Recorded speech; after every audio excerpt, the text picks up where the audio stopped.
The night before our 5th anniversary, I was sitting in our living room staring at the soft glow of the lamp, the one Daniel once said made our apartment feel warm, and I kept telling myself that tomorrow would be a good day, that maybe the coldness he'd been showing lately was just stress from work and not something darker. People say marriage is love, but sometimes marriage becomes a battlefield, long before you even realize you're fighting alone. And I think deep down, I already knew something was off because I caught myself holding my breath every time he picked up his phone, like I was scared of whatever name might flash on the screen. I had been running my small marketing startup from home, Olive Seed Media, a name he helped me choose. But lately he barely asked me how work was going, and every time I tried telling him about my first big client, he would just nod like I was reading him a grocery list. He wasn't always like that. The man I married used to look at me like I was the whole damn universe, but somewhere along the way, he turned into someone who avoided my eyes, like he was hiding guilt behind them. I kept brushing it off, telling myself couples go through phases, right? Phases where things cool down, phases where communication slips, phases where you feel like a stranger in your own home. But this felt like more than a phase. This felt like a warning. And yet I still spent the whole night planning the perfect anniversary surprise because that's just who I've always been. The woman who gives everything, even when she's running on empty. The next morning, I wore the dress he once said made me look like sunlight. And I reached the IT firm where he worked because he texted me last minute saying, "Come to the office instead, busy day," which already felt weird. Still, I carried the damn cake like some hopeful wife straight out of a rom-com, thinking maybe he had a surprise of his own. But the second I walked into that office, the air felt heavier, like everyone knew something I didn't. His assistant wouldn't meet my eyes.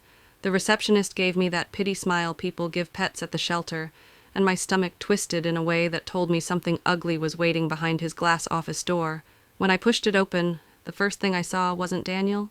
It was her, Haley, leaning over his desk, giggling at something on his computer screen like she owned the place. I had seen her name a few times on his notifications, always brushed it off as work stuff, but seeing her there, so comfortable, so familiar with him, made my heartbeat slow down in that terrifying way where the body tries to protect you from breaking.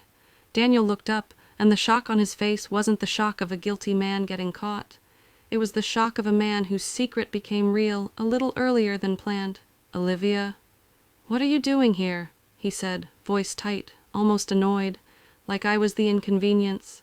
Haley stepped back just enough to pretend she wasn't invading boundaries, but not enough to hide whatever was going on. Something inside me told me to breathe, to stay calm, to not give him the satisfaction of seeing me fall apart. So I just smiled and said, "Happy anniversary!" My voice didn't even crack. He didn't smile back, didn't stand up, didn't even pretend to care about the day we were supposed to celebrate. Instead, he exhaled sharply, like he was tired of carrying the weight of our marriage, and said, "We need to talk." If a man ever says those 4 words with that hollow tone, trust me, he's already gone. He pulled a folder out of his drawer, so neat, so prepared, and slid it toward me like he was handing a memo, and the second I saw the words, "Petition for dissolution of marriage," something deep in my chest, not broke, but froze, like winter took over all at once. "You're divorcing me?" I asked, my voice low, steady, scarier than I expected. He didn't even soften it. "It's better this way. We're not working anymore.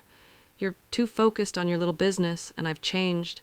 Haley and I didn't let him finish because the universe had already slapped me hard enough. Haley, bold as hell, actually tried to speak. "Olivia, I didn't mean for this to happen."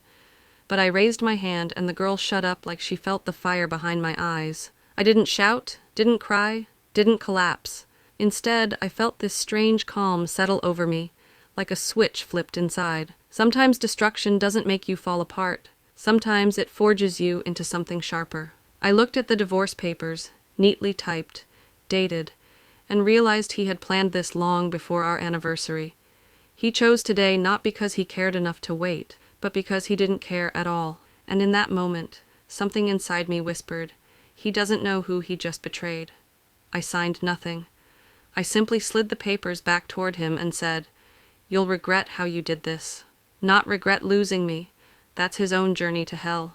But regret the cruelty, regret the timing, regret the girl he chose to ruin me for." When I walked out of that office, cake still in my hands, frosting slowly melting like my old life fading away, one thing became painfully, beautifully clear. The woman he tried to break didn't exist anymore. And the woman who walked out that door, she wasn't planning to survive. She was planning to win. And Daniel had no idea that my revenge had already begun the moment he handed me those papers. The moment I stepped out of Daniel's office, the taste of humiliation still bitter on my tongue, I realized survival wasn't enough anymore. If I wanted to feel alive, I had to own my power.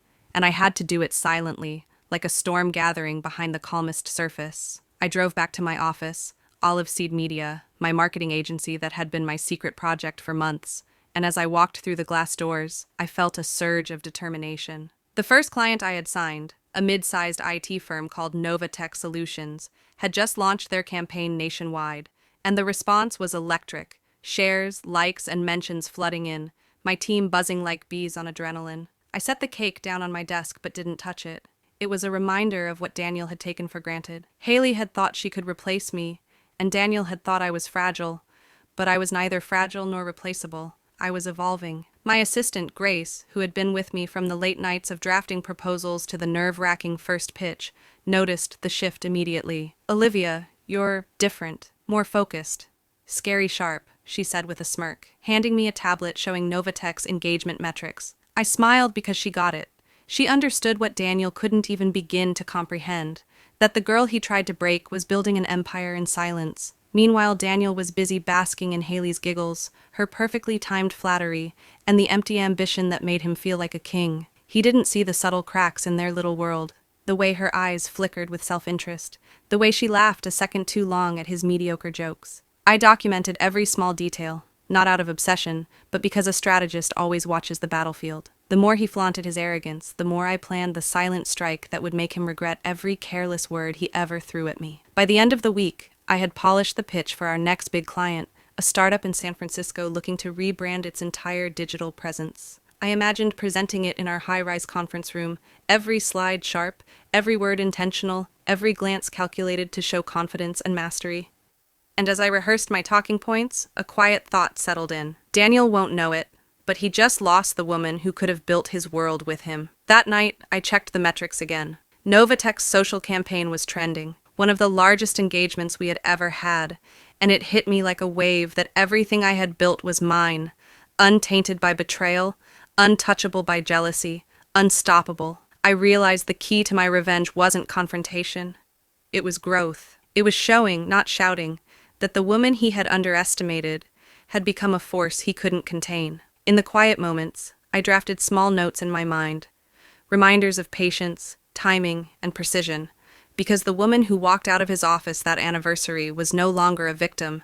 She was a storm in waiting, and every day she thrived, every new client won, every success celebrated, was a silent message he'd see too late. And somewhere between analyzing engagement metrics, drafting client proposals, and mentoring my small but fiercely loyal team, I sketched the outline for what I called the olive seed strategy, my own blueprint of power, control, and calculated visibility. Haley's petty triumphs, Daniel's ego, their blind overconfidence, they all fed into my plan, without either of them realizing it. By the time the week closed, I wasn't just surviving, I was dominating. And I knew deep down that when Daniel eventually saw what I had built, when he saw the woman he had discarded ruling a company he could only dream of owning, the regret would hit him like a hurricane. But until then, my focus remained tight, my mind sharp, my revenge silent, and my soul unshakable. This was more than revenge. It was proof of what a woman scorned could accomplish when she refused to be small, when she refused to be invisible, when she decided, finally, that her own power was the only thing worth honoring. By the next morning, the city outside my office glittered with the kind of cold clarity that only early sunlight could bring. But inside Olive Seed Media, it felt warmer, alive, charged, a territory I had already begun claiming. My team moved with quiet purpose, aware that we were standing at the edge of something extraordinary. I passed them with a nod, sensing the respect, subtle but palpable, that comes from recognizing someone who has not only survived, but evolved. Sitting at my desk, I opened the dashboard for Novatech Solutions. Numbers leaped off the screen. Engagement rates surpassing expectations, conversions climbing steadily, and glowing client feedback stacked neatly in my inbox. Each statistic was a small vindication, a stone in the fortress I had built quietly while Daniel and Haley basked in arrogance and assumed victory. The moment my focus sharpened, an email blinked into view. Urgent meeting request from Daniel. I leaned back, smiling under my calm exterior. Urgent? How quaint. Accepting wasn't about needing him. It was about observing the unraveling of their fragile confidence in real time. Within the hour, Daniel stepped into the office, Haley by his side, trailing like a shadow desperate to assert relevance. He looked polished, composed, but the tension behind his eyes betrayed him. Haley smiled, fragile and forced, pretending she wasn't terrified under my steady gaze. "Olivia," Daniel began, clearing his throat in a practiced cadence, "we need to discuss." I let the pause linger, letting the silence become a weapon. Every second stretched, heavy with unspoken power, until he continued, fumbling through trivial complaints about budgets, deadlines, and communication gaps, all under the weight of my quiet scrutiny. Haley tried to interject with a chipper, controlling tone, but her words stumbled, a reflection of the cracks I knew were forming. I leaned forward, my voice calm but cutting, precise. "Daniel, Haley, perhaps it's time you understand who is steering this ship." I turned the laptop to them, displaying campaigns, metrics, client testimonials, every number a quiet, undeniable strike. "Every success here," I said, tapping the screen, "is the product of strategy, execution, and vision. Without me, none of this exists." Daniel's jaw clenched, a flicker of doubt piercing the armor of his ego. Haley's forced confidence crumbled. I noticed the subtle twitch of her fingers, the way she avoided eye contact, a small betrayal of panic beneath her staged composure. I just think maybe the team needs balance," she started, voice sharp but weak. I cut her off softly, deliberately, letting each word land with weight. "Balance or control, Haley? There's a difference, and it's glaring." Daniel shifted, uncharacteristically silent. The authority he had once wielded over me, over the office, disintegrated in that room. I rose, pacing deliberately around the table, each step controlled, calculated. "This," I said, voice steady, "is not about vengeance. It's about clarity. My team, my vision, my strategy. Every achievement here proves that." Haley swallowed, eyes wide with the dawning realization that the woman they thought defeated had become untouchable. Daniel opened his mouth, perhaps to argue, to explain, to reclaim any shred of dominance. But I had already won in silence. I had transformed the battlefield, turned every ounce of hurt into strategy, every tear into precision. As they left, shoulders tight, smiles absent, whispers stifled, I returned to my desk, heartbeat even, mind razor sharp. I opened the next client brief, a San Francisco tech startup desperate for a bold rebrand. Every line I drafted, every plan I mapped, was meticulous, designed for maximum impact. I imagined presenting it, feeling the room respond, sensing respect and unspoken awe, the kind reserved for leaders who can take devastation and turn it into dominance. That night, the city shimmered beyond my windows, yet inside, my mind was a storm of clarity and strategy.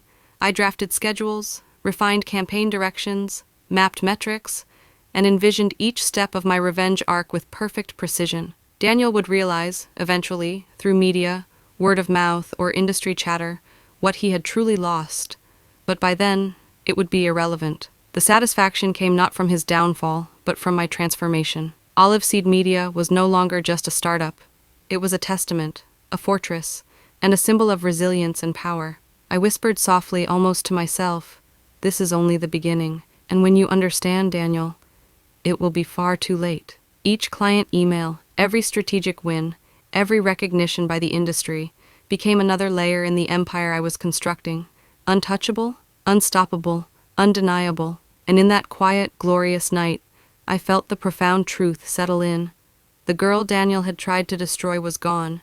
In her place stood a storm of intellect, precision, and unshakable confidence, a force that no arrogance, no manipulation could ever diminish again. The calculation of my revenge was complete in subtlety, in silent dominance, in transformation, and soon the world and Daniel would see the cost of underestimating me. The next morning, the office felt different in a way that couldn't be measured, but could definitely be sensed. Like the air carried an undercurrent of something shifting, something inevitable, the kind of atmosphere where people whisper without realizing, where footsteps sound sharper, cleaner, more intentional. Olive Seed Media wasn't just working today. It was watching, absorbing, recalibrating, And somewhere in that rising hum of energy, I walked in with the quiet certainty of someone who finally remembered their own strength. The team glanced up from their screens, not with forced politeness, but with genuine acknowledgement, their expressions holding a subtle spark that said they could feel the momentum too. Meanwhile, at the far end of the hall, Daniel and Haley walked like their spines were a little heavier and their confidence slightly fractured. Daniel adjusted his suit jacket twice in 20 seconds, an old nervous habit he thought no one noticed. Haley clutched her iced coffee like it was a lifeline, her fingers tapping the cup in restless patterns. For a second, when her eyes met mine, something flickered. Not attitude, not ego, but the kind of fear that comes only when someone realizes that the person they once dismissed has quietly stepped ahead. It reminded me for a split second of an old memory. Haley laughing on a conference call months ago, whispering something to Daniel about how she's too emotional to ever lead big campaigns. And Daniel smirking, replying, she'll burn out before she ever breaks through. Funny how life rearranges itself. By noon, we entered conference room B12 for the investor pitch. The room was all glass and skyline, bathed in cold, crisp lighting that made every emotion impossible to hide. The projector hummed softly as it warmed up, casting shifting colors across the polished table. The air was cool enough to raise tiny goosebumps on my arms, but inside, my pulse was steady, unwavering. Investors murmured among themselves, flipping through briefing notes. As soon as I stepped forward, the murmurs faded like someone had turned the volume knob all the way down. "Let's get started," I said, and the clarity in my voice surprised even me. Not because it was confident, but because it was controlled, composed, grounded in a place much deeper than confidence. Slide after slide, I navigated the pitch with a fluidity that didn't need dramatics. My voice didn't rise. My hands didn't shake. I didn't rush. I didn't perform. I simply led. In the faint reflection on the glass wall, I caught pieces of Daniel's expression. Stiff posture, clenched jaw, the faint twitch near his temple, the microsecond delay before he tried to fake a smile. I saw Haley too. The same Haley who once bragged that she owned the room in every meeting. Now she stood slightly behind Daniel, shoulders tense, lips pressed together, eyes flicking between the projector, the investors, and me, like she was trying to calculate where she lost control of her own narrative. When I revealed the campaign's predictive metrics, the atmosphere thickened. Investors leaned forward unconsciously, pens hovering midair, eyes sharpening with interest. The room wasn't breathing for a moment. It was waiting. And this time, the silence wasn't awkward. It was powerful, controlled, mine. Daniel tried to interject once, voice low but shaky. Investors barely turned. The interruption fell flat, dissolving into the carpet like it never existed. The kind of professional humiliation that doesn't look dramatic, but feels like a slow, internal collapse. Haley swallowed hard, adjusting her blazer sleeves in a small, frantic gesture. If she thought no one saw it, she was wrong. I saw everything. Because when people underestimate you long enough, you learn to read them better than they can read themselves. I ended the presentation with a steady final line. We don't just predict market behavior, we shape it. The projector dimmed, the slide fading into darkness. The lights brightened slightly, revealing the investors' reactions in sharp, honest detail. One of the senior partners exhaled with a low wow under his breath. Another nodded in that deliberate, approving way people do when they're impressed, but trying not to look too impressed. "This," he said, tapping the table with his knuckles, "is leadership." I didn't need to look at Daniel or Haley to know what their faces held. But I turned anyway. Daniel's expression was tight, controlled, but the slight panic in his eyes betrayed him. Haley's face, that was the most telling. Beneath the polished makeup, the curated confidence, her eyes showed something raw, the fear of losing relevance, the fear of realizing the person she pushed down had climbed higher, not by force, but by rising. After the meeting, I walked down the hallway, the faint scent of freshly brewed coffee drifting through the air, the sound of distant keyboards filling the background like subtle percussion. Every step felt grounded, aligned, precise. In my office, sunlight hit my desk at the perfect angle, catching the reflection of the city across the window. I finalized the press release. Concise, powerful updates about new partnerships, the campaign surge, media attention, and early investor interest. When it went live, it moved fast. Notifications lighting up my phone like sparks, messages from partners, analysts, even industry voices who once ignored me. The numbers climbed. The buzz spread. The city outside glowed with evening light, skyscrapers flickering like they were pulsing in rhythm with everything unfolding around me. I wasn't chasing validation anymore. I was building impact. I was building myself. And for the first time, there was no bitterness toward Daniel and Haley, just clarity. The kind of clarity that feels like standing above your own past. As the office emptied and silence took over, I looked out at the city with a calm, steady breath. Power didn't need noise. Revenge didn't need fire. Growth didn't need permission. But just as I turned away from the window, my phone buzzed. One notification glowing brighter than all the others. One message that wasn't supposed to arrive. One message that would flip the entire story again. Olivia's phone buzzed with a single message from Grace. "We need to talk. Now." And even though the investors' hall behind her was still buzzing with fake compliments for Daniel, that one text hit like a gut punch. She walked through the hallway calm as hell, but inside, her pulse had that low electric hum. When she passed Daniel, she caught it. The tiniest flick in his eyes, a split-second flash of fear, the kind only someone who already knows the truth can recognize. "Keep fronting, Daniel," she thought. "You're on your last damn minutes." Up on the rooftop lounge, Grace was waiting with that dead serious face she only wore when something was about to blow up. She handed Olivia a folder without even sitting down. "Liv, brace yourself." Olivia flipped it open, and her whole breath locked. Daniel had pulled internal strategy docs, late-night extractions, dragged straight off the company servers, and sent them to Haley's consulting firm. Olivia's voice was barely a whisper. "You gotta be kidding me." But Grace wasn't kidding. "We've got a full paper trail," she said. "Logan's at 2:13 a.m., your project files zipped and forwarded to an email tied directly to Haley's account, plus a busted VPN hop he didn't even scrub right. Dude left breadcrumbs everywhere." Olivia felt heat rise slow and deadly under her skin. He didn't just cheat. He didn't just break trust. He tried to kneecap her entire career. This was sabotage dressed up as strategy.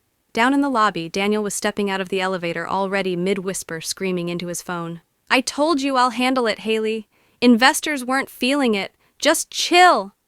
Haley's voice blasted through the speaker, sharp and frantic. "If you screw this up, we're both going down." Daniel's face went the color of printer paper. People around the office were already talking. His weird mood swings, rushed mistakes, shaky attitude. The golden boy's shine was wearing off fast.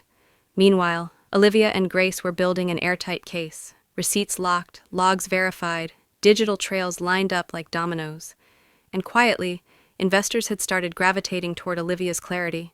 Daniel didn't realize the spotlight wasn't on him anymore. Friday afternoon, HR showed up at his office door with that blank, unreadable expression. "Mr. Daniel, we need you in the boardroom for an urgent compliance matter." His smile twitched.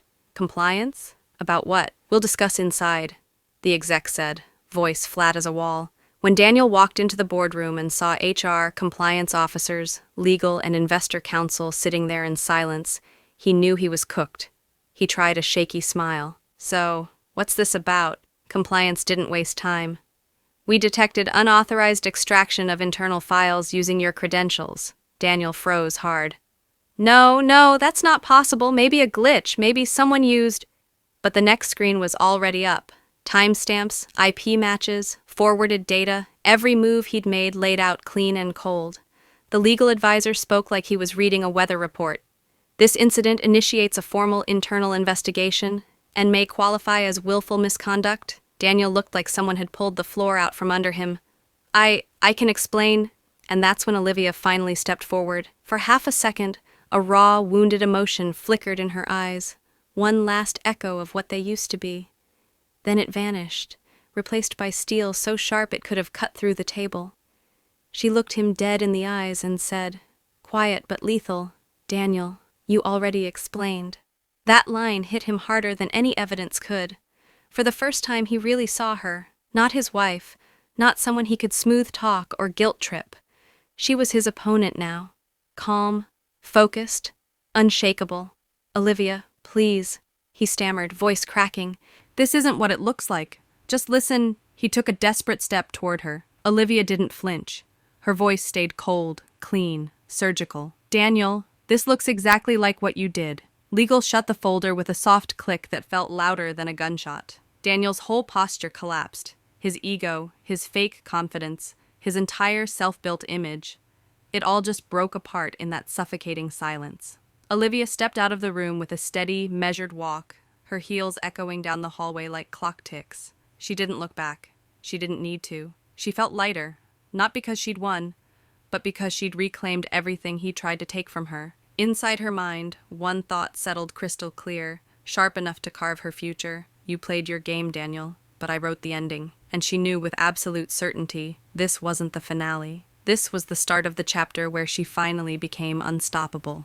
Olivia's heels clicked against the marble floor of the 42nd floor lobby, each step a drumbeat echoing her control. The city lights outside shimmered like scattered embers, reflecting in her eyes with that sharp, calculated gleam. The boardroom showdown with Daniel earlier had left him a pale shadow of the confident executive he once was. Though the room now lay empty, the tension lingered, thick and palpable. Grace's voice buzzed lightly in her earpiece. Everything's aligned. Investors are prepped.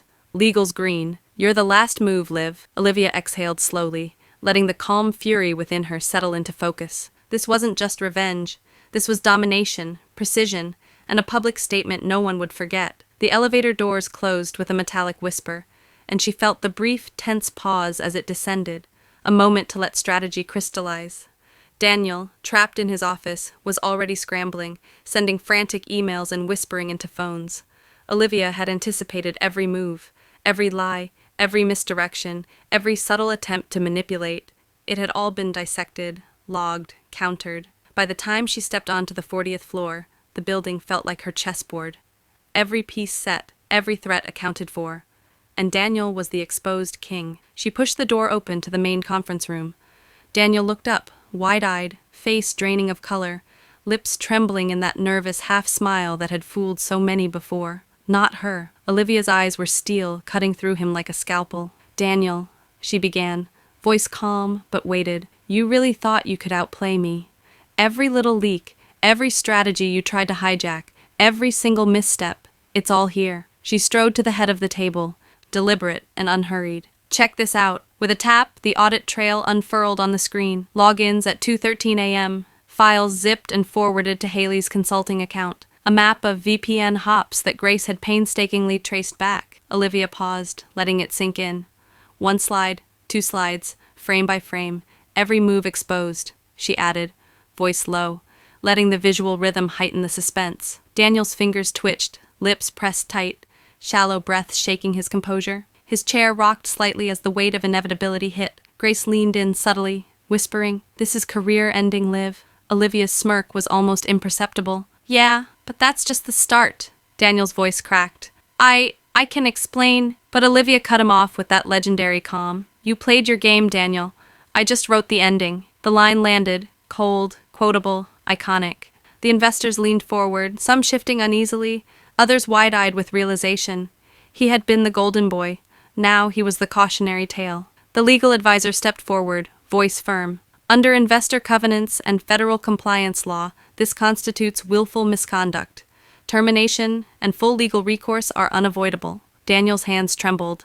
His panic was now physical, undeniable.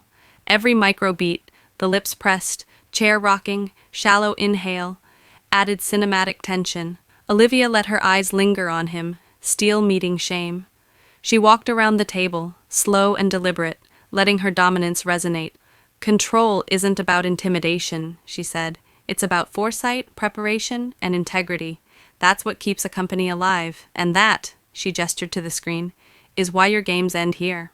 Daniel tried to speak again but stopped, choking on the realization of defeat. For a fleeting second, Olivia allowed herself a micro-flicker of the human toll, the sleepless nights, betrayal, loss, but instantly replaced it with her signature steel. Grace whispered again, "You're untouchable now." Olivia's eyes sparkled with cold amusement. "Untouchable, yeah, but precision doesn't end with victory." She turned to Daniel once more, voice low, slicing, "You're the lesson, not the legend. Remember that." A beat passed, thick with silence, before the investor's acknowledgement rippled subtly through the room. Power had shifted irrevocably. As the meeting adjourned, Olivia moved to the window. The skyline stretched endlessly, a golden web of ambition, opportunity, and challenge. Grace trailed quietly, respecting the rare aura of triumph that surrounded Olivia. She exhaled slowly, letting the night embrace her like armor. The downfall was complete, the company secured, the narrative rewritten. But in that rare, private moment, Olivia allowed herself a subtle, mischievous smirk. And somewhere in the shadows, she thought, a new challenge waited, one I've already imagined. The city's heartbeat mirrored hers, unstoppable, relentless, legendary. The story wasn't just over, it was immortalized. And Olivia? She was not just the victor, she was the architect of an empire, untouchable, unshakable, and ready for whatever came next.